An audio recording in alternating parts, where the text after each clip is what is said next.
Three piece পরে নামাজ পড়ি, পা দেখা যায়, মোজা পরে নামাজ পড়লে কি হবে? গোসল করার পর পরে উজু করার প্রয়োজনীয়তা আছে কিনা? ডান হাতে খাবার গ্রহণের সময় প্রয়োজনে কি বাম হাতে পানি পান করা যাবে? প্রচন্ড গরমের কারণে যদি ঢিলা গেঞ্জি পরিধান করি তাহলেও কি আল্লাহ লানত বর্ষিত হবে? উজু করার সময় বেসিনে পা দেওয়া কি ঠিক? গোপন অঙ্গে হাত লাগলে উজু থাকে কিনা? নখপালিশ লাগিয়ে নামাজ পড়লে নামাজ হবে কিনা? কারো থেকে ঋণ নিলে যার থেকে ঋণ নিয়েছি ওই ব্যক্তিকে পরবর্তীতে খুঁজে না পেলে করণীয় কি? ছোট বালতি থেকে পানি না ঢেলে পানির মধ্যে হাত দিয়ে উজু করা যাবে কি না? হাত পায়ের নখ কাটার পর তাকে মাটির ভিতর গাড়তে হবে? হাসিবুল হোসেন জানতে চেয়েছেন গোসল করার পর পুরনো উজু করার প্রয়োজনীয়তা আছে কিনা? না, গোসল যদি সুন্নাহসম্মত করে থাকেন আলাদা উজু করার কোনো প্রয়োজন নাই। দুই হাত কবজি ধুয়ে কুলি করে নাকে পানি দিয়ে মুখ ধুয়ে হাত ধুয়ে মাথা মাসে করে তারপরে গোসল শেষ করে আসলে পা ধুয়ে চলে আসবেন। এভাবে গোসল করলে আপনার আলাদা করে আর গোসল করার কোনো প্রয়োজন নেই। উজুতে আপনার গোসলের শুরুতে উজুর নিয়ত হয়ে যাচ্ছে। এস আলম আপনি আইডি থেকে জানতে চেয়েছেন গোপন অঙ্গে হাত লাগলে উজু থাকে কিনা? আমাদের দেশ ওলামা ইকরামের মতে বাহানাই মতো ওলামা ইকরামের মতে গোপন অঙ্গে হাত লাগলে উজু ভাঙবে না। তবে আরবিন স্কলাররা সৌদি ওলামা ইকরাম তাদের মতে গোপন অঙ্গে হাত লাগলে উজু ভেঙে যাবে, যেহেতু আপনার একটা হাদিস রয়েছে যে মান মাসসা যাকারাহু ফালিয়াতাওয়াদ্দা। এজন্য তারা হাত লাগলে বলতে কাপড়ের উপর দিয়ে নয়, সরাসরি যদি কেউ স্পর্শ করে তারা ওটাকে ওযু ভঙ্গের কারণ হিসাবে উল্লেখ করেন। অতএব সেই জায়গা থেকে এটা ওযু ভঙ্গের কারণ তাদের মতে, আমাদের শুনলাম একটা মতে এটি ওযু ভঙ্গের কারণ না। এমনি আমজাদ হোসেন জানতে চেয়েছেন হাত পায়ের নখ কাটার পর তাকে মাটির ভিতর গাড়তে হবে? যেহেতু এটা মানুষের শরীরের অংশ, ময়লা আবর্জনা ফেলার জায়গায় না ফেলে এটাকে কোনো মাটিতে দাফন করলে সেটা উত্তম ভালো কাজ, কিন্তু এটি ফরজ ওয়াজিবের মতো কোনো কাজ নয় যেটা না করলে গুনাহ হবে। উচিত করতে পারলে ভালো হয়। ফারজানা রহমান শারমিন জানতে চেয়েছেন প্রচন্ড গরমের কারণে যদি ঢিলা গেঞ্জি পরিধান করি তাহলেও কি আল্লাহ লানত বর্ষিত হবে? বোন ফারজানা, যদি বাসা বাড়িতে আপনি পড়েন তাহলে তো আল্লাহ লানত বর্ষিত হওয়ার কোনো প্রশ্নই ওঠে না। যদি গায়ে মহানামের সামনে এসে পড়ে না যান, আপনি বাসাটা পড়ার পর উপর দিয়ে পাতলা না পরে নেন যাতে আপনার সৌন্দর্য প্রকাশিত না হয় গায়ে মহানামদের সাথে। এরকম যদি চলেন তাহলে কোনো অসুবিধা নেই বাসা বাড়িতে। আর বাসা বাড়ির বাইরে যদি আপনি যান তাহলে সেক্ষেত্রে বোরকার নিচে যদি আপনি এ ধরনের পোশাক পরেন কোনো অসুবিধা নেই ইনশাআল্লাহ বিদিনিল্লাহ। অর্থাৎ আপনার পর্দা বাইরে যখন যাবেন পর্দা মেনটেন করতে হবে। গরম এর কষ্ট যত বেশি জাহান্নামের গরমের কষ্ট তার চাইতে অনেক বেশি। অতএব পর্দা লঙ্ঘন যেন না হয়, পরপুরুষের সামনে যাতে আপনার পর্দা লঙ্ঘিত না হয় সে বিষয়ে আপনি খেয়াল করবেন। এই ছাড়া বাকি অবস্থাতে আপনি করতে পারেন। এমনি ইফতিখার শুভ আপনি জানতে চেয়েছেন নখপালিশ লাগিয়ে নামাজ পড়লে নামাজ হবে কিনা? নখপালিশ লাগিয়ে যদি আপনি ওযু করেন তাহলে ওযু হবে না, আর ওযু না হলে নামাজ হবে না। অতএব বলতে পারেন নখপালিশ লাগিয়ে ওযু করে নামাজ পড়লে নামাজ হবে না। কিন্তু যদি ওযু অবস্থায় নখপালিশ লাগিয়ে আপনি নামাজ পড়েন ওযু অবস্থায় তাহলে ওই নামাজটা হবে। পরবর্তীতে আবার যখন নামাজের সময় হবে বা উজু ভাঙবে তখন আপনাকে নখপালিশ রিমুভ করে তারপর উজু করতে হবে, অন্যথায় এটি জায়েজ হবে না। মা বোনরা মাসিকের দিনগুলোতে নেল পালিশ ইউজ করতে পারেন, কোনো অসুবিধা নেই, যেহেতু তখন নামাজের অপশন তাদের নেই। কিন্তু পরবর্তীতে আবার নামাজ যখন শুরু হবে তার আগে তাদেরকে সেটি রিমুভ করে নিয়ে তারপর উজু করে নামাজ পড়তে হবে। মোহাম্মদ আরাফাত ইসলাম জানতেছেন ডান হাতে খাবার গ্রহণের সময় প্রয়োজনে কি বাম হাতে পানি পান করা যাবে? প্রয়োজনে বলতে কি ডান হাতে পানি পান করা উচিত, খাবার গ্রহণ করা উচিত। ইভেন আপনার খাবার খেলে আঙ্গুল চেটে তারপরে আপনি ডান হাতে ধরে খাবেন।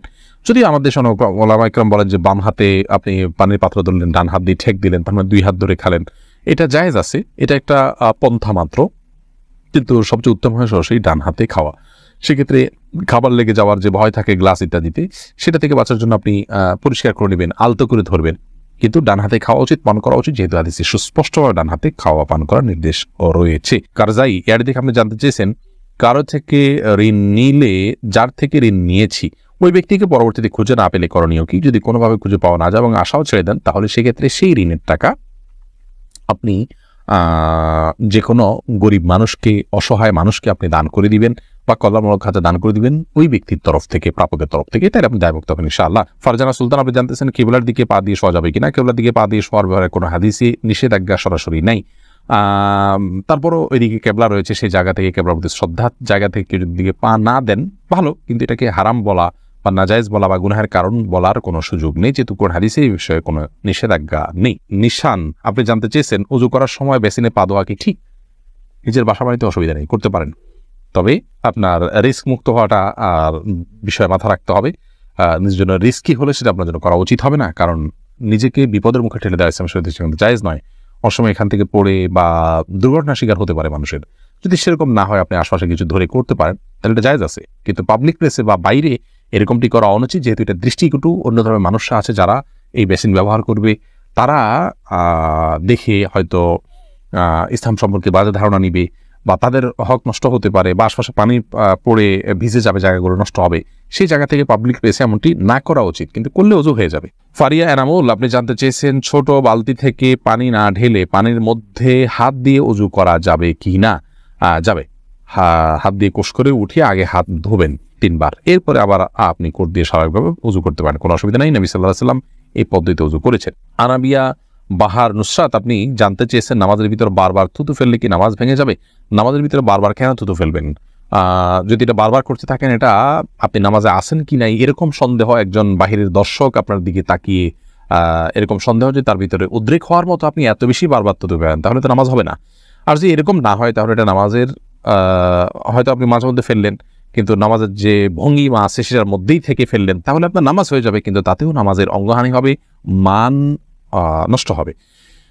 মাঝে মধ্যে আপনি বাধ্য হলেন ফেলতে, সেটা যদি আপনি ফেলেন যথাযথ উপায়, যেমন আপনি টিস্যুতে ফেললেন, মুখে পোকা ঢুকে গেছে কথা বা যদি কিছু, সেটা জায়েজ আছে, কিন্তু প্রায় বা বারবার এরকম করা উচিত নয়, জায়েজ নয়। লালপুরি আড়ি থেকে আপনি প্রশ্ন করেছেন, গর্ভবতী অবস্থায় যদি হাতে মেহেদি দেয় তাহলে কি বাচ্চার শরীরে দাগ পড়ে? একটু জানাবেন।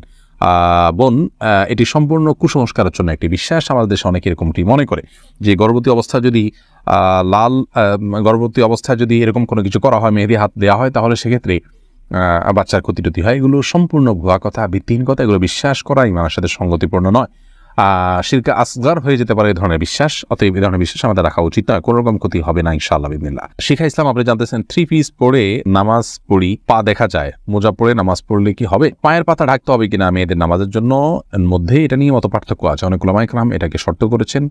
আমি ব্যক্তিগতভাবে এই মতটা চাইতে, যারা বলেন যে পায়ের পাতা, পাতা বলতে পায়ের পাতার তলের অংশ, এটা ঢাকার শর্ত দিয়ে থাকেন, তাদের মতটাকে আমি সমর্থন করি না। পাতার উপরই অংশ, যেটা পাতার উপরের অংশ, সেটা ঢাকতে হবে কিনা, অনেক ওলামায়ে কেরাম বলেছেন সেটা ঢাকতে হবে, অনেকে বলেছেন শুধু গিরার নিচ পর্যন্ত থাকলেই হবে কাপড়, পাতা না ঢাকলেও চলবে।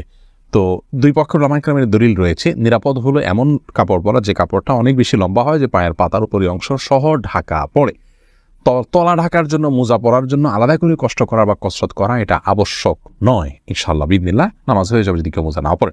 আকলিমা আখি, আপনি জানতে চেয়েছেন মুসলমান মেয়েরা ধুতি সালোয়ার পরতে পারবে কি না? এটা পরা উচিত নয়। ধুতি যেহেতু হিন্দুদের একটা ধর্মীয় পোশাক বলা যেতে পারে, হিন্দুদের একটা কালচার, সেই কালচারের অনুকরণ মুসলমানদের জন্য করা জায়েজ নাই। মুসলমানের জন্য অন্য আপনার মুশরিকদের বা আল্লাহর প্রতি যারা বিশ্বাস রাখেন না, সেই সমস্ত মানুষদের সংস্কৃতির অনুসরণ করা জায়েজ নয়। সেই জায়গা থেকে ধুতি সালোয়ারটা যেহেতু অনেকটা ধুতির মতো, আপনার পায়ের দিকে একটু উঠে থাকে ধুতির মতো, এটা একজন মুসলমান নারীর জন্য ব্যবহার করা উচিত না। এটা অমুসলিমদের সাথে সাদৃশ্য গ্রহণ করা। নবী সাল্লাল্লাহু আলাইহি ওয়াসাল্লাম বলেছেন, মান তাশাব্বাহা বিকওমিন ফাহুয়া মিনহুম, যে ব্যক্তি কোনো জাতির সাথে সাদৃশ্য গ্রহণ করছে তাদের অন্তর্ভুক্ত। আবু দাউদের বর্ণিত হাদিসের আলোকে এটি করা উচিত না।